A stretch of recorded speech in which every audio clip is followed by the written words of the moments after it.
السلام علیکم ورحمۃ اللہ قبلہ، کیسے مزاج ہیں آپ کے؟ خیریت سے ہیں؟ اللہ اور ٹھیک تعالیٰ ہیں؟ کا احسان ہے. Thank you sir. اللہ آپ کو جزائے خیر دے. خیریت سے ہیں انشاءاللہ. بھائی شکریہ آپ قبلہ، ادھر ہی اللہ ہوتے ہیں نا، جزائے خیر دے اسپین میں آپ ہوتے کو۔ ہیں نا، پورچگل میں ہوتے ہیں، اسپین میں ہوتے پورٹوگل ہیں؟ میں، اسپین کے ساتھ، ہاں پورچگل. اسپین کے ساتھ ہاں میں ہی اللہ آپ کو پورٹوگل میں ہوتا سلامتی ہوں دے. قبلہ، اللہ جزائے خیر دے آپ کو قبلہ، جس طریقے سے آپ اگین تھینک یو سر. میں الفاظ نہیں ہے، بڑی دل سے قبلہ خوشی ہوتی ہے جب ہم آپ کے پاس آتے ہیں، آپ کو سنتے بھی ہیں. تو میرا اللہ تو آپ کو عزت دے. پتہ نہیں، یہاں پر بہت سارے آگے یوزلی لوگ کلیم کرتے ہیں زیادہ تر، اور سنتے بھی ہیں. میں حسن نظر رکھتا ہوں آپ کو کہ بہت زیادہ آپ کے پرانے لیکچرز بھی، مگر میں ایک باعث بھی ہو کے بتاؤں تھوڑا سا، تو میں آئی لسن ٹو یو الاٹ. یہ May میرے Allah bless you. ارد گرد جو میرے حضرات ہیں وہ مجھے کہتے رہتے ہیں کہ آپ کو بہت زیادہ سنتے ہیں. ماشاءاللہ سے آپ کے جو لیکچرز ہیں غدیر کے حوالے سے بھی لیکچرز، آج کل میں اس کی سیریز میں کوئی 7th 8th ایپیسوڈ میں پہنچ گیا ہوں میں. اور وہ تکلیف کے حوالے سے بھی آپ کے لیکچرز وغیرہ سنے ہیں. اور جتنی عوام ہے گلگت بلتستان سے قبلہ، وہ بھی آپ کو جو بھی سن رہے ہیں اس وقت، کیونکہ یہ جو ابھی بھائی آئے تھے 2 منٹ پہلے، ایک بھائی آئے تھے گلگت بلتستان سے یہاں پر، اس طریقے ہزاروں گلگت بلتستان میں لوگ ہیں جو کہ آپ کو سنتے ہیں ماشاء قبلہ، اللہ اور وہ آپ کے ماشاء اللہ. ادلہ سے اور آپ کے آرگومنٹ سے دل سے وہ مطمئن ہیں. اور اوپر الحمدللہ. سے یہ دوسری چیز جو بھی آپ نے قبلہ ایک اشارہ کیا، اس کے اوپر آپ سے سوال ہے کہ یہ جو ایک شخصیت پرستی کا جو ایک معاملہ ہے، جیسے ایران کے اندر ابھی خامنائی کے جانے کے بعد، یا عراق میں سستانی کے جانے کے بعد ایک پوائنٹ آف ایک وولٹائل سچویشن بن چکی ہے. جی تو اس سے نکلنے کا کوئی راستہ کوئی نظر نہیں آ رہا ہے ابھی. اس کے بعد پھر وہیں شیعت کو نقصان ہوگا بہت سیستانی بڑا. کا مرنا اتنا اہم نہیں ہے. سیستانی کچھ بھی نہیں ہے. سیستانی مر جائے نا، اس کی جگہ میں نے جب عرض کیا نا کہ حوزہ فی الحال علماء کے ہاتھ میں نہیں ہے، مراجع کے ہاتھ میں نہیں ہے، یہ سپاہ کے ہاتھ میں، چاہے نجف کا حوزہ ہو، چاہے ایران کا حوزہ ہو. سیستانی مر جائے، ایران، سپاہ پاسداران، حکومت، ایرانی انٹیلیجنس سروسز کسی کو، اور اس میں بہت اثرات ہوتے ہیں. یعنی صرف ایرانی انٹیلیجنس نہیں ہے، باقی انٹیلیجنس سروسز بھی ہیں اس میں. سعودی عرب ہے، امریکہ ہے. یہ لوگ ہر ایک اپنے مہرے کو آگے کرنے کی کوشش کریں گے، تو یہ کسی کو بنائیں گے. لیکن زیادہ رول کس کا ہوگا؟ لازمی بات ہے زیادہ رول ایران کا. شیعوں پہ ایران کا کنٹرول ہے. سیستانی اتنی اہم نہیں ہے. سیستانی مر جائے وہ اس سے اتنا فرق نہیں پڑے گا. اس نے جو آرگنائزیشنز بنائے ہیں وہ فوراً ٹرانسفر ہو جائیں گے ایک دوسرے آدمی کو فوراً یہ ڈکلیئر کریں گے کہ یہ عالم ہے. وہ کہہ دیں گے فلانا عالم ہے، اس کے لیے وہ شہادتیں لا دیں گے. یہ تو بالکل میں ان کا پلے بک ڈرامہ اچھی طرح سے جانتا ہوں. پھر وہ خوابیں بیان کریں گے، وہ کرامات بیان کریں گے. یہ کسی بھی آدمی کو یہ پکڑ لینا، اس کو یہ فوراً امام بنا سکتے ہیں. یہ فراڈ، اتنے جھوٹ بولنا وغیرہ اتنے بہت عام چیز ہے ان لوگوں میں. یہ جو وہ کلا ہے مراجع کے، یہ ان کو بھائی آرڈر آئے گا بھائی پیچھے سے، مثلا نیو یارک میں یا اسپین میں یا انگلینڈ میں جو وکیل ہیں ان کے، تو آپ نے فلان شخص کو سیستانی مر گیا، اب اس کی جگہ عالم ڈکلیئر کرنا، وہ فوراً کر دیں گے. اب لندن میں جو سیستانی کا وکیل ہے، 3-4 وکیل ہوں گے جو بڑے بڑے لوگ ہیں، ان کو دوسرے شخص کو جانتے بھی نہیں ہوں گے کون ہے. بس پیچھے سے جب وہ آئے گا ان کو بولیں گے فلانی شخص عالم ہے، اس کے تم دے دینا. اور وہ جو پیچھے سے بولتے ہیں کہ فلان شخص عالم ہے، وہ کنٹرول ہوتے ہیں کس کے ذریعے سے؟ وہ پیچھے سے وہ پروگرام بن چکا ہوتا ہے، وہ انٹیلیجنس سروسز ہوتے ہیں. اور یہ میں جو باتیں کہتا ہوں بالکل صحیح کہہ رہا ہوں. یعنی یہ اب نہ سوچیں کہ یہ علماء مستقل ہیں، علماء کہہ سکتے ہیں کہ فلان شخص عالم ہے فلان شخص نہیں ہے. اس طرح نہیں ہے. یہ لوگوں کو بہت ساری باتیں ایسے کھیل آتے ہیں ان کو،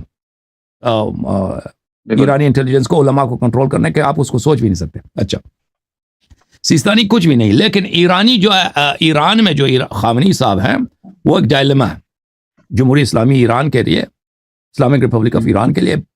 وہ ایک ڈائلما ہے کہ خامنئی مر جائے تو اس کے بعد یہ کسی کو نہیں معلوم. خامنئی کیونکہ وہ ایک ایسا ڈکٹیٹر ہے کہ پچھلے کتنے سال ہو گئے خامنئی کو؟ 35 سال ہو گئے، 33 سال ہو گئے. سب کچھ اس کے ہاتھ میں، یعنی فوج اس کے ہاتھ میں، فائنانس اس کے ہاتھ میں، اللہ آپ کا سروسز سب اس کے ہاتھ میں، براڈ کاسٹ جو آرگنائزیشنز ہیں، ٹی وی، ریڈیو، سب اس کے ہاتھ میں، یونیورسٹی سب اس کے ہاتھ میں.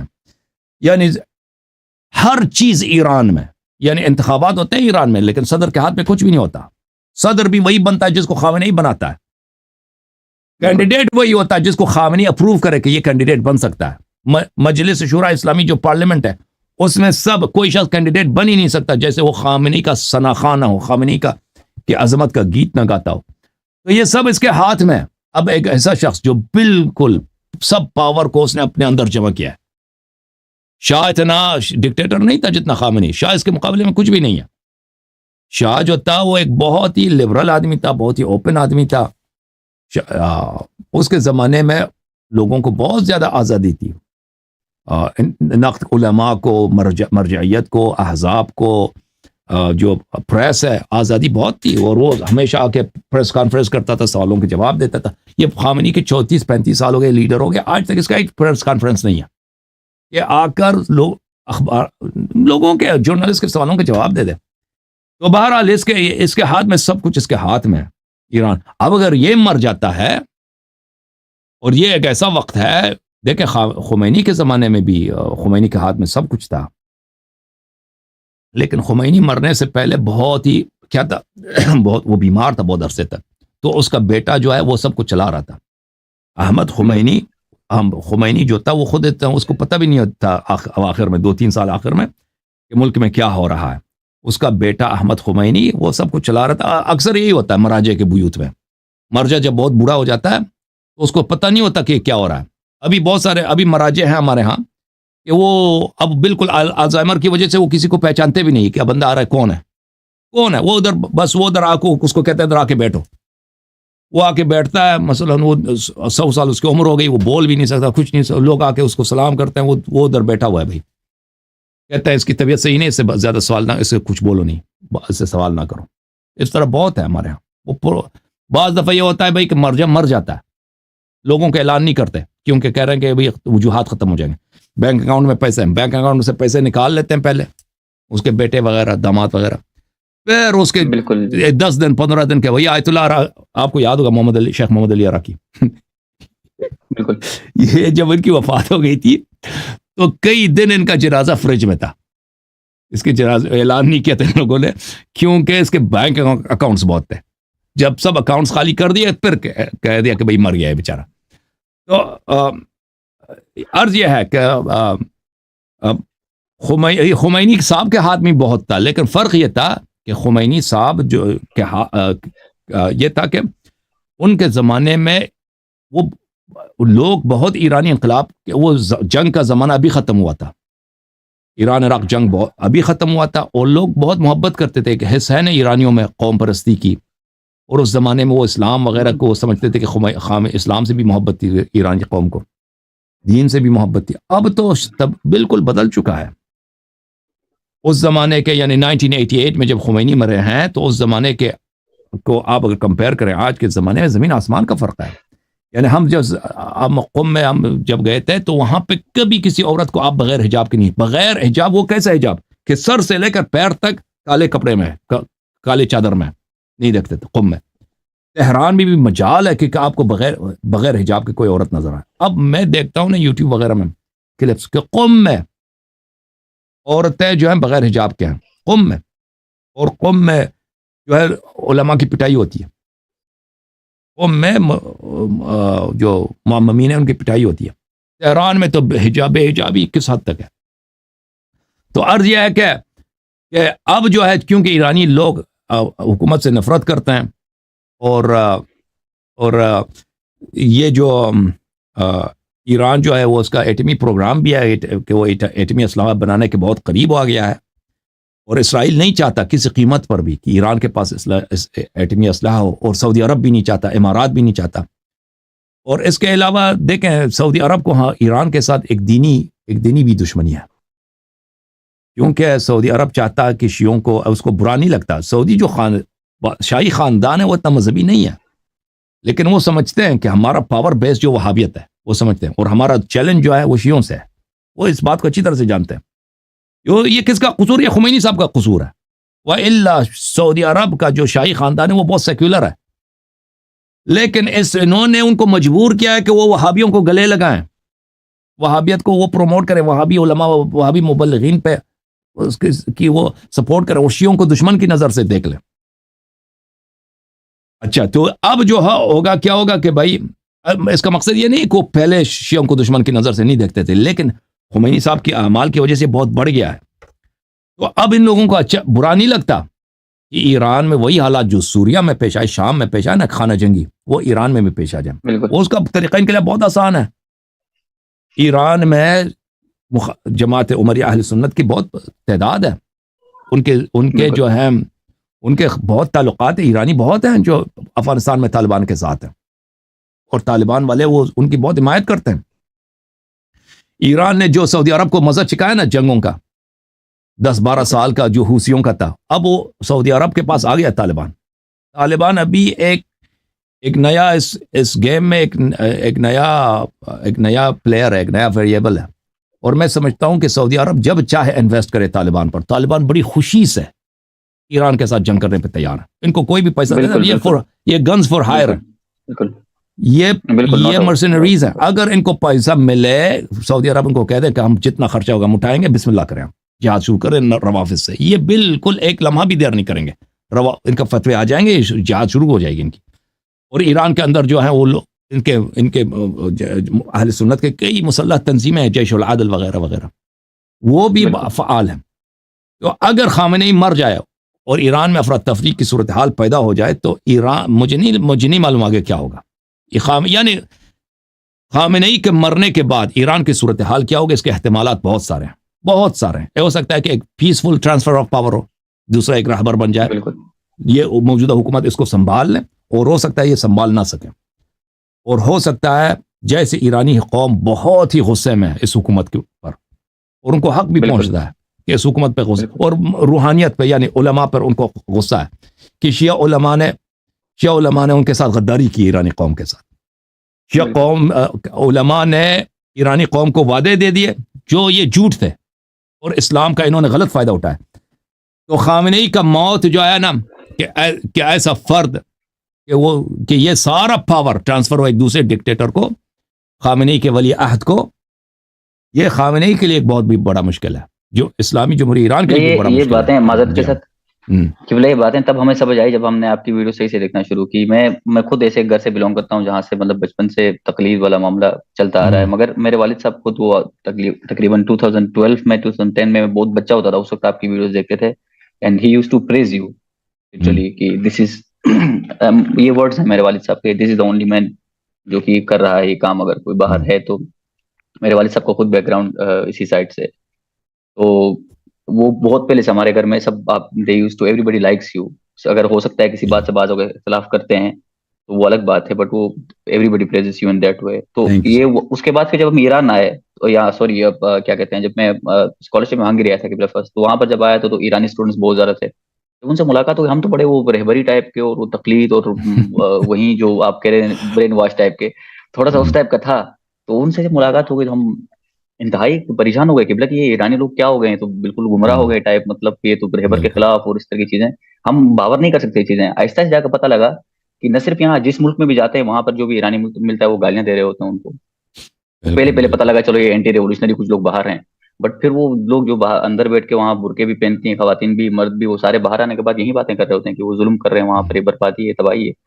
اس چیز نے قبلہ، اور پھر آپ کی بھی ویڈیوز بھی ساتھ میں دیکھا، اور یہ پورا مرجعیت کا نظام اور اس کا بھی، تو یہاں پر قبلہ ایک میں اپنی ذمہ داری سمجھتا ہوں ایک بات کرنا، وہ یہ کہ یہ آپ کے اوپر جو الزامات لگائے گئے ہیں CIA یا MI6 سے، جو آگے پیچھے سے ان سے ریلیٹڈ، میں ان تمام لوگوں سے قبلہ برات کا اظہار کرتا ہوں۔ جس چیز نے آپ کے اوپر یہ جھوٹا الزام لگایا ہے، اللہ ان سب کو جو ان کا حق بنتا ہے اس کے مطابق ان کو سزا ملے اس چیز کی، کیونکہ انہوں نے بہت بڑی زیادتی کی آپ کے ساتھ، آپ کی اس کا نو ڈاؤٹ آپ کی پرسنل لائف میں بھی امپیکٹ ہوا ہوگا، آپ کے کیا کہتے ہیں فیملی میں بھی چیز کے امپیکٹس ہوئے ہوں گے، کیونکہ آپ خود ایک سوسائٹی میں رہتے ہیں، ایک معاشرے میں رہتے ہیں، تو اس کے لیے اگر میں نے اپنی لائف میں کبھی آپ کے بارے میں ایسا سوچا ہوگا تو میں معذرت ہوں، کیونکہ پہلے بہت سارا پروپیگنڈا بہت تیز تھا، ابھی تو خیر یہ پروپیگنڈا برباد ہو رہا ہے، ان کا تباہ ہو رہا ہے، اور ان کے پاس قبلہ آپ کے پرسنل لائف کے حوالے سے کوئی باتیں کرنے کے علاوہ، یا آپ کو گالی دینے کے حوالے سے کے علاوہ، یا پھر آپ کو ایجنٹ کہنے کے علاوہ اور کوئی ان کے پاس ہے نہیں بات، اگر ہوتی تو وہ کرتے قبلہ، تو یہ باتیں ان کے پاس ٹوٹل ہیں۔ اور میری بھی علماء کرام سے بہت باتیں ہو گئی، وہ یا تو آپ کو گالی دیتے ہیں یا تو یہی کہتے ہیں کہ آپ جو ہے نا ایجنٹ ہیں، کام کر رہے ہیں آگے پیچھے، اور بڑی عجیب قسم کی باتیں کرتے ہیں، بڑی جس کو باتوں کہتے ہیں، اس طرح کی باتیں کرتے ہیں۔ یہ شیعہ مولوی جو ہے نا یہ برین واشڈ ہیں، یہ بیوقوف ہیں، حماقت کی وجہ سے باتیں کہتے ہیں، وَإِلَّا آپ کو کہاں سے معلوم، اور بھائی کہاں سے آپ کو پتہ چلے، کیوں آپ یہ نہیں سوچ سکتے کہ ہو سکتا ہے یہ شخص اس کے اپنے خیالات ہوں؟ بالکل، یہ کیا ممکن نہیں ہے کہ ایک شخص اپنی تحقیق سے، احادیث پڑھنے سے وغیرہ وغیرہ سے وہ اس نتیجے پہ پہنچا ہو کہ مرجعیت باطل ہے، ولایت فقیہ باطل ہے؟ اور بھائی اگر تم سمجھتے ہو کہ یہ چیز ناممکن ہے تو آ جاؤ، احادیث کھولتے ہیں، دکھائیے مجھے تقلید، دکھائیے مجھے مرجعیت، دکھائیے مجھے ولایت فقیہ، ٹھیک ہے نا؟ یہ علماء جو یہ ایجنٹ ہونے کی بات کر رہے ہیں یہ احمق ہیں، دوسری طرف کو نہیں دیکھتے۔ او بھائی یہ کتنے بڑے بڑے عازم تھے ہمارے، مرجعیت نہیں مانتے تھے، شیخ حر عاملی اللہ شیخ مجلسی رحمۃ اللہ علیہ، محمد تقی مجلسی رحمۃ اللہ علیہ، ملا محسن فیض کاشانی رحمۃ اللہ علیہ، اتنے اعاظم سب شیعہ جو ہیں اللہ تعالیٰ جانتا ہے کہ وہ 2 شخص کے آثار اخیرہ میں 3 اشخاص کے وہ محتاج ہیں تحقیقات کے. ایک ہے شیخ حر عاملی رحمۃ اللہ، ایک ہے مجلسی، اور ایک ہے ملا محسن فیض کاشانی. ان کے تحقیقات کے سب علماء ان کے تحقیقات کے محتاج ہیں، ان کے تصنیفات کے محتاج ہیں بلا شک و بلا ریب، چاہے مجتہد چاہے غیر مجتہد. یہ نہ مرجعیت کے قائل ہیں نہ اجتہاد کے قائل ہیں. پیچھے جاتے ہیں کلینی رحمۃ اللہ، وہ بھی ایجنٹ تھے. صدوق وہ بھی ایجنٹ تھے. یہ اعظم سب ایجنٹ تھے. آیت اللہ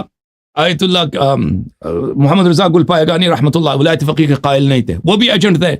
آیت اللہ شیخ عبد الکریم حائری حوض علم قم کے بانی، وہ بھی ایجنٹ تھے، وہ ولایت فقیہ کے قائل نہیں تھے. یہ سب بھائی یہ سب ایجنٹ تھے. یہ کیا یہ میں عرض کرتا ہوں یہ اتنے جاہل کہ انسان کو ان کی بات سن کر ان کو دیکھ کر انسان کو بہت معذرت کے ساتھ ان کی جہالت دیکھ کر انسان کی طبیعت کو الٹی آ جاتی ہے کہ اتنے احمق ہو سکتے ہیں یہ لوگ، اتنے بیوقوف. تم کیا سمجھتے ہو کہ یہ مرجعیت اتنا مقدس ہے؟ ولایت یہ غیر قابل انکار ہے. اگر اتنا انکار ہے تو یہ لوگ پاگل تھے. اتنے عظیم جن باتوں کو نہیں مانتے تھے. اگر اتنا ہی صحیح ہے تو آ جاؤ، بسم اللہ. یہ میدان ہے، یہ کتابیں ہیں، کھولتے ہیں، کافی کلینی وغیرہ سب کھولتے ہیں، دیکھتے ہیں اس میں مرجعیت تو ہے یا نہیں ہے. اللہ آپ کو جزائے خیر دے. میرے پہ حکم کریں. بالکل بس یہی بات تھی قبلہ. اور آخر میں ایک قبلہ چھوٹا سا سوال وہ یہ ہے کہ یہ جو مرجعیت میں جب بھی خمس کا جب پیسہ جاتا ہے قبلہ، تو یہ پیسہ ملکیت ہوتا ہے نا جو مجتہد ہوتا ہے اس کا قبلہ، اس وقت یعنی اس کے اکاؤنٹ میں یا اس کے پاس ہوتا ہے پرسنلی. سوال ہی کیونکہ اس سے فالو اپ کوسچن ہے فوراً قبلہ آگے میں اس میں کہہ رہا ہوں. اگر یہ سنا تھا ان کے گزرنے کے بعد یا ان کے جانے کے بعد یہ کیا کہاں جاتا ہے یہ پیسہ؟ یہ آیت اللہ خوئی جو ہے خوئی فاؤنڈیشن کے حوالے سے، اور اس کے بعد یہ پیسہ جو دوسرے بھی ہیں اگر تو میں مرجعیت کے بتاؤں مرجعیت کے 5 اساس ہیں.